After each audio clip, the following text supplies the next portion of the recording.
So the storm obviously brought so much damage and very rapid change. It happened to come at the same time that, as an institution, App State, and particularly my portion, the Research and Innovation Enterprise, was doing a big self-reflection and a big strategic self-definition. So what is our identity?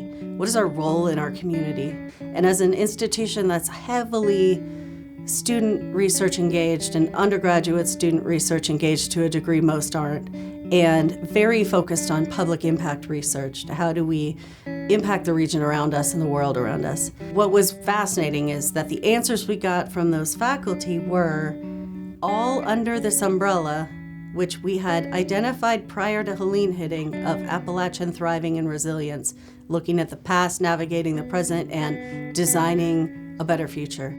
That all became incredibly and immediately relevant. So it was a beautiful kind of dovetailing, even in the face of horribleness, that exactly what we mean to do as a research and innovation institution in our region, we had this opportunity to do it in a way that's helped and that continues to help by starting out with listening ears. What do you need? And then second, asking, how can our skills meet that need?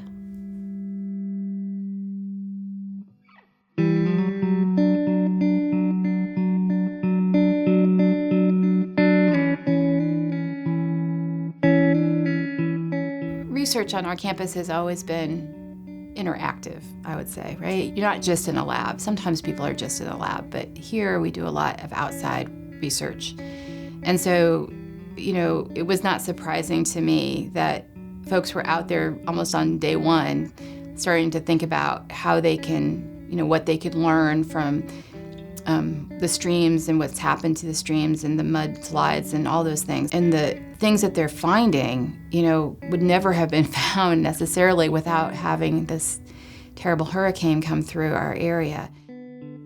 Helene has changed everything as far as the landscape for research in the high country. The university just got elevated to an R2. It's a nod to the fact that, we've been doing research here on our campus, especially with undergrads, for a long time. And there's a lot of departments that look at that as our thing. Like, our niche in the UNC system is graduating students that know how to do things. They don't just take classes and regurgitate facts on tests. They actually get their feet wet and hands dirty, doing real research. And they're sought after all over the country because they don't care if it's cold or if it's wet or if it's blowing hard or if there's an ice storm. They go out and do things. Those kids that witnessed what happened during Helene are excited about putting that knowledge to work. My research is looking at how hellbender populations have changed in the wake of Hurricane Helene, and also how hellbender populations have been changing over the past 10 years. And a lot of what my research is looking into is different habitat characteristics in these aquatic waterways. We're trying to figure out how different sediments and different substrates in the river have changed after the hurricane, and we're trying to figure out if there are specific things about the environment, if there's a specific size of substrate, rocks, if there's different riparian areas that benefit hellbenders most in the wake of these giant floods, so that we can know how best to ensure their future survival. These floods are going to keep happening, and we want to be sure that we're protecting the hellbenders as best we can. So any factors we know help their survival in these events are going to be great for us in the future.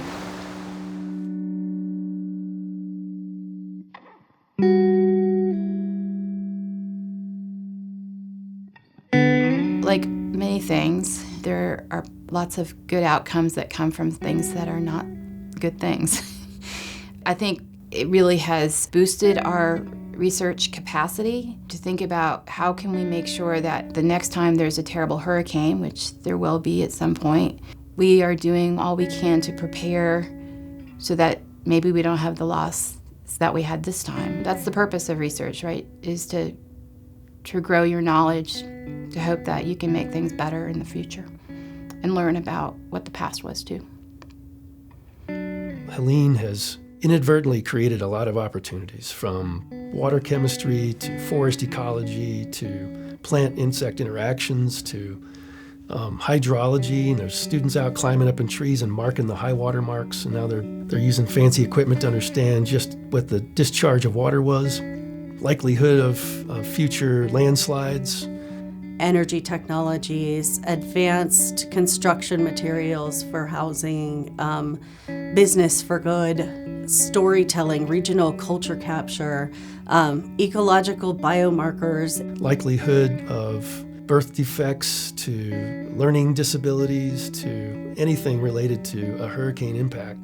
It's all happening right now. What the storm did with everything that was bad about it is that it shined a light on the fact that we need resources for these things and we need attention on these things. And it really shined incredible personal-based relevance for the students who these skills that they're learning, they're not just something they're interested in, and it's not just an idea and an abstract, it's something that they have lived through, that they understand the epic proportions and the uniqueness of what they've lived through, and they see their directly relevant capability to contribute in some way.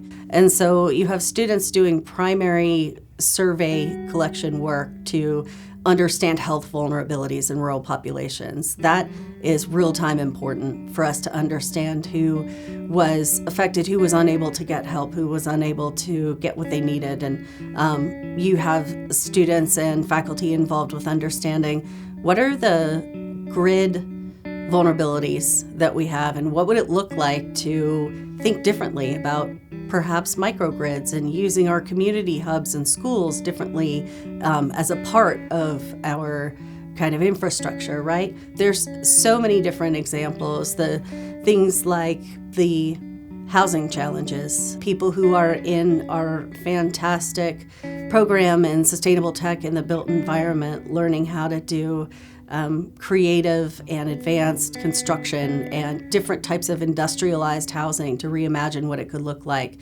with different materials that might be made from waste wood. Well, we saw a whole lot of waste wood, right? And so these things that were great on paper and even great in a pilot are now able to be engaged with by students and faculty in a way that is real, that is extremely timely, that the moment for it is now. And hopefully it won't recur, but because it did occur, we can't justify letting it go without learning every single thing we can from it.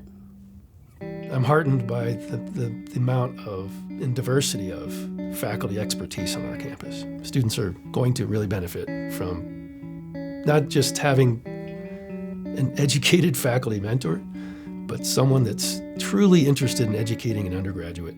The reason that we are a national research institution is because of the caliber and the commitment of the human beings that are doing that research. We have unbelievable faculty, very committed to engaging their students and generating research at an extremely high caliber that is unusual at a research institution that is primarily engaging undergrads and that came from historical teaching college. So at App, we really are focused on our undergrad researchers. Undergrads and faculty are working together. And me and my colleagues do this because we love it. Because people did it for us, and it made all the difference. And we know that. People are truly invited to be their whole selves here. Yeah, we have a job to do, and that is the thing we're committed to doing together, and that's what we saw people sacrifice for. But also, part of the thing that makes you want to do that is that the actual human beings doing this work are invited to be human beings. And so also we care about, did your driveway wash away? Do you need us to bring you food? All of those different interdependencies that are not only on a professional level, but hey, we're in it to win it. We're going to do this thing for decades together. All of that came rushing out, and it makes me so proud to be here and so sad for, but also happy for the students who happened to be here during this. If it had to happen, I can't imagine the bonds that they'll have for a lifetime, the friendships and the deepness of the quality of those relationships that they will take for the rest of their lives, just alongside the ones that we as staff and administrators and faculty all, deepened through this. A big hope of mine is that we can, blow on those embers, keep them going, make that a part of how we set people's expectations for what the research we do here can accomplish in our region, what the outreach and engagement and the public impact we can have.